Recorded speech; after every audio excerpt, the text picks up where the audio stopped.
Welcome, everyone, to Campaigns and Concoctions, where we are a bunch of rambunctious raconteurs who like to drink and play TTRPGs. As you can see, it's a little bit different today. It's a little bit of a one-on-one since we are on hiatus. We're going to try and get everyone here to do a quick introduction. You know, we've never actually done this, so you have heard our voices. You kind of can see some of the faces, but now we're going to give you a better opportunity to actually kind of know us a little bit better. So as always, I am Morgan the DM. I am your host, producer, editor, and raconteur of Fables. And today with me, I have... It's me, Matt, your friendly neighborhood bard. Yes, Bard Esquire, as I have said. It's very rare that Matt doesn't play a bard in one of my games. So, but yeah. It's funny he says that because I think I'm like over it for the time being. Like I've played every 5th edition bard that I need to play. That is fair. That is fair. Now, what is it now? A rogue that you're playing at our other table? Yeah, because I couldn't not be a skill monkey. Right. All right. So as you can see, we have cocktails. So Matt, what are you drinking? I'm drinking a Pegu Club, which is a classic cocktail named after the Pegu Club. It's pretty simple. It's 2 parts Roku gin in my case, 1 part orange curacao. I use Cointreau because that's my home orange curacao that I have at my house. Squeezed half a lime in here, dash of Angostura bitters, dash of orange bitters, shake it like a baby, pour it, and we're going up in a Real Madrid Rocks glass because I don't really have any coops. So. Yeah, and then I am also drinking a Pegu Club. Mine is slightly different, but the ratios are the same. So it is 2 parts of Roku gin, but my orange is actually the Groove Street orange liqueur, which is lovely. I don't use anything else anymore for oranges. That's all I use.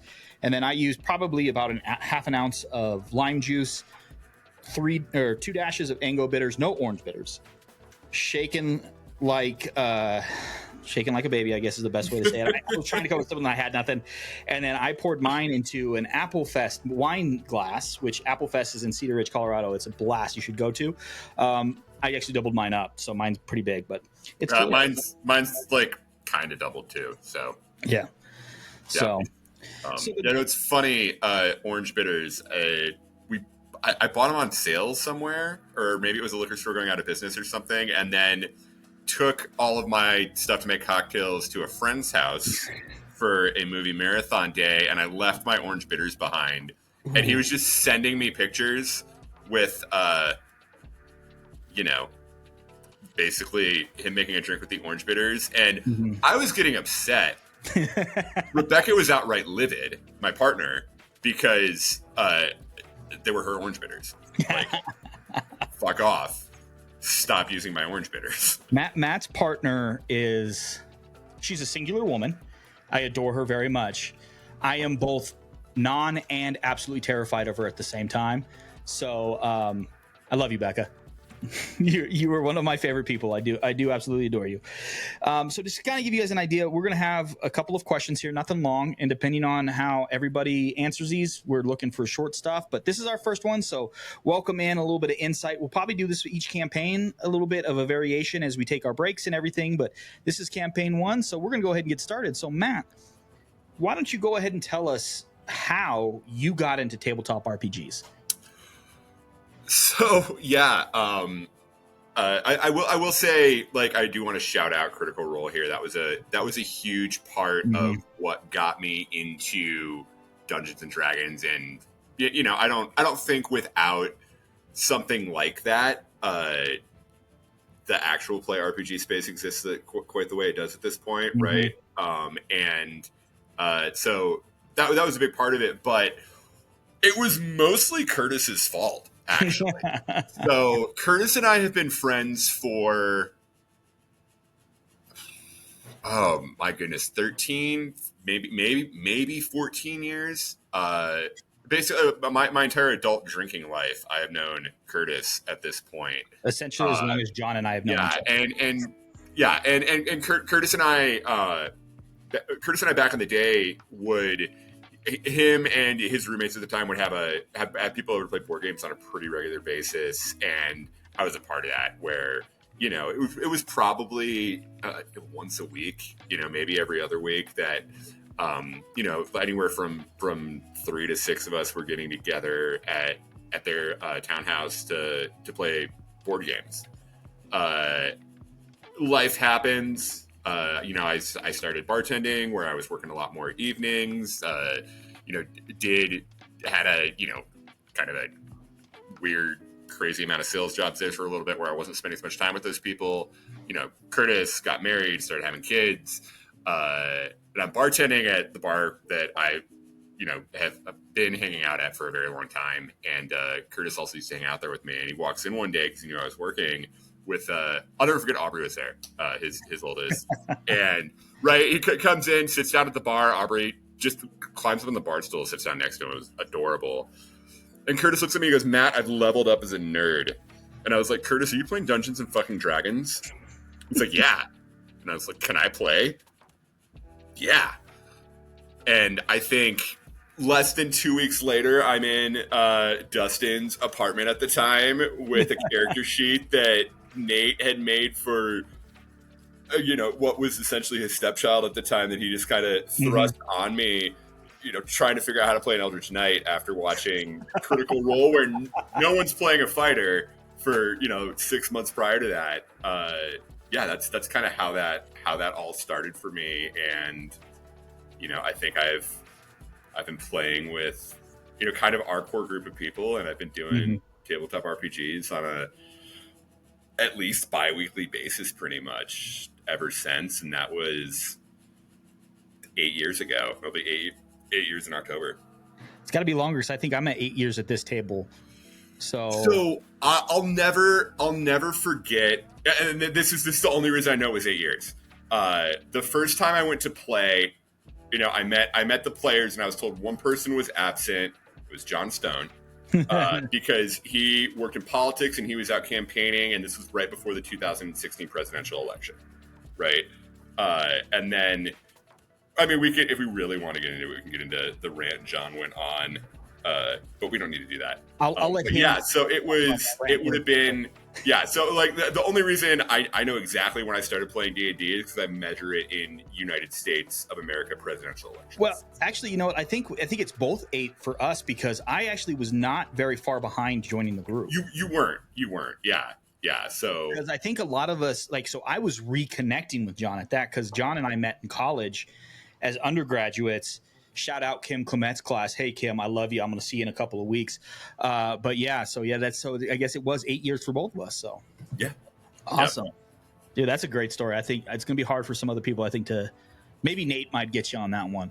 If somebody has it, it's going to be Nate, I'm sure. Yeah. But yeah, I know Curtis is leveled up as a nerd. So good. It's so good. I've heard that story I think 4 or 5 times. It never gets old. Yeah. Right. It's so good. All right, so tell me, what was the inspiration for your current character right now, SOA? So the idea behind SOA is and this is honestly for our listeners, SOA is it was much more of a mechanics based idea that I built a character around than really anything else that I've ever played. And when I say that, the idea behind SOA was I realized that if I did it right, there was this combination of Swordsbard and Hexblade that was almost impossible to hit once it comes online with everything that it needs. And now that we're at level 11, we're at that point. And I wanted to see if I could pull it off. I wasn't necessarily trying to piss off the DM, but I think I've pissed off the DM once or twice. But your partner's worse at that than me not hitting her. So just also for the listeners, I hit Becca's character for the first time in 5 years of playing at a separate table for the first time last week. So because we're level 1. Because you're level 1. I nearly killed everybody, but that's fair. No, we needed that. It was revenge for, or actually, it was just my reward for getting them all to level 20 the last campaign. It's fair. Yeah, so that was the idea behind. That was a big part of the idea behind SOA. Another big inspiration there is Mr. Nancy from American Gods. Mm-hmm. I really wanted to a lot of her backstory and a lot of the stuff. I don't know if I'm bringing in as well as I could, but a lot of it, the idea of having an oppressed people that are have a spiritual system just basically built around the idea of a liberator providing a safe haven. Mm-hmm. Right. That was a theme I really wanted to bring into that character, which I've enjoyed doing. I hope I'm doing it justice. I know I'm probably not. But yeah, that was, having kind of that oral folklore of everyone's here because we were somewhere else and it was bad and something guided us here and now we're safe. Right. Like that was another theme I wanted to kind of play around with. Well, I will say, so I've run I think 4 games with you, or 3.5 since we just started the other one, and the oral tradition has always been a really big part of your bards, right? Like there's always some sort of big part of oral tradition. Well, and I think it's a fun, right? Like I think, and I don't want to be the person who just beats on Critical Role, but I think a lot of times you think of Bard and you think of that Scanlan Shortcall type character where it's like he's doing jokey kind of limerick type things. There's a little sing-songiness to him, and I don't view Bard as having to be that way, right? These are a lot of times they're performers, they're musicians, and I've done that with SOA where there's definitely a musical aspect to that character, but also a huge part of what makes her a bard is, kind of that oral history that she has. Mm-hmm. She learned from her father and she feels like she's kind of the protector of it right now. And, there's other people who maybe sort of get it, but they really don't. Patrice, looking at you. In defense of Critical Role, I will agree with you. I remember the very first Denver Comic-Con I went to was when Critical Role had their very first panel there, and it was just so big. And it's just and it's like you said at the top, right? We don't have the actual play space that we have, and we're we're a super small part of it, right? We have we average probably about 25 across all platforms. People who listen to us every episode, right? Which, by the way, y'all, thank you so much for all of that. That blows my mind. It absolutely blows my mind because we're not including ourselves in that count, guys. We're not. Most of the only one who actually watches or listens on a regular basis is me and Curtis. So that's it, and I was there. It's one of those things that we don't exist, right? And the fact that it's a fairly saturated space too, and it's awesome that we can still do this thing and have that kind of reach to the point that we got trolled on we're taking a break. YouTube, someone was like, "Oh, dude, you got 25 subscribers, chill out." I'm like, yeah, I take them seriously. You're willing to spend 2 hours with us every 2 weeks. That's pretty fucking huge, right? Yeah. So yeah, absolutely. That's a big time commitment. But Matt Mercer's the whole reason I DM. And you can probably hear a lot of stuff from Matt in there, and I've taken it, and there's a little bit of Brynley Mulligan, there's a little bit of the guys from Dungeons and Die Bags on there, which rest in peace, that podcast. Those guys fell apart pretty quickly, but I'd still talk to one of those guys. Those guys were pretty awesome for a little bit, but it's that meme from the Thor movie. Behold all my favorite franchises. So, we're all there. So it's Critical Role. I think we have to give it the love that it deserves because we've all listened to, we've all watched it. I think it's kind of taken on something else. There's probably not a lot. I don't watch anymore. I don't listen anymore. I'm sure you don't either. It's just gotten to be too time consuming to keep up with that. Right. It's, and that's, I'd rather spend my time on the tables and playing it. Exactly. All right, so here's our last one for the evening. What do you hope to see for the rest of campaign 1?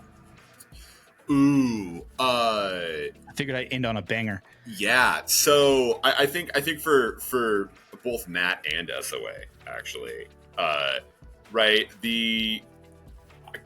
I really want to fuck with Gainsworth, right? The idea that there's this kind of height of Spain's power esque naval nation out there that we could just go pirate the shit out of because we have a better, faster ship is really really fun to me. So I got my fingers crossed for that. I think a lot of. I mean, I know my that would definitely have a lot of cathartic effect for my character. I think would have a lot of cathartic effect for Curtis's character getting to, be the protectors of Haven. That's kind of a little bit of a path that they've taken a few steps down, and I think they, I'd love to explore that a little bit. Hopefully, I'm probably not going to get that because I just told Morgan that that's what I want. Well, actually, it is a possibility, but it requires action on a part of one of your party members. I'm not going to say who, but there's like 3 or 4 main directions that y'all can go based off of once we get back and you start looting bodies. And because I mean, we did end on a pretty big fucking cliffhanger. Like, oh yeah, Skjald's ex is dead, and he's happy and sad, probably aroused and disgusted at the same time. So like there's a lot there. So I mean, it's a possibility. And John doesn't really role play, y'all. Honestly, so John is really kind of like his character in that he doesn't really role play, yet he role plays more than anybody else. Yeah, and that Skjald does magic, but no, he doesn't think he does magic, right? Like that's John. Yeah, 100%. 100%. Yeah, so there's a lot of stuff there. So, but thank you guys so much. Matt, thank you so much for this. This was an absolute blast. I really appreciate it. If you want to join us in a more interactive way, you can click the links below. And there you can find our links to our Instagram, our Discord, our YouTube, all the places that we are. If you're listening to us on the podcast, go ahead and check us out on YouTube. You get to see our lovely faces. So thank you so much as always. And until next time, drink well. Drink well.